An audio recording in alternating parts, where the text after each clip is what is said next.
नावच चुकलं होतं. नवरा माझ्या मुठीत ग नाही, नवरा माझ्या चिमटीत ग. अगं तो सिनेमा कसा लिहिला गेला माहितीये का? 10-15 मिनिटात मी तो सिनेमा लिहिला होता. म्हणजे त्याची एक जी बेस तयार केली होती. आणि मी त्याला म्हटलं की आता यार जर असे सिनेमे येत आहेत तर आपण बरोबर उलट केलं तर. तो म्हणाला काय? तर मी गमतीत म्हटलं आमची खरी स्टोरी दाखवली तर. डोळा मारला त्यांनी. मला तुला वाटतं फरक पडत असेल आता तेजल. मला त्याच्या त्या 4 डोळ्यातनं जो दिसत नाही तोही डोळा दिसतोय. तुला डोळा हे प्रेम तिला दिसत नव्हतं तिचं रिएक्शन. अरे पण मला कळलं होतं.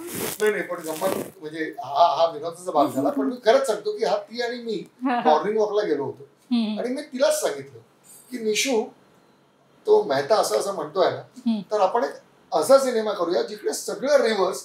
ती म्हणे लॉजिकली पटणार नाही. तर असं दाखवू शकतो ना की तिच्या स्वप्नात तो येतो आणि गेली 5-6 जन्म तोच तिचा नवरा आहे आणि त्यांनी तिला छळलेला आहे. म्हणून या जन्मी तो बावळट म्हणजे थोडासा असा हे झालेला आहे आणि ती खूप स्ट्रॉंग आहे. म्हणली बघ बाबा त्याला जर आवडलं तर. आणि असा तो सिनेमा घडला. मग तो लिहिला गेला आणि मी त्यावेळेला कृष्णाची शूटिंग करत होतो याला गुजरातेत. तिकडे मला त्यावेळेला मोबाईल तिकडे मला आर.के. मेहताचा फोन आला. सर 1 मिनिट मैं प्रभात टॉकीज के बाहर से बोल रहा हूँ. ये शरद पै साहब बात करना चाहते.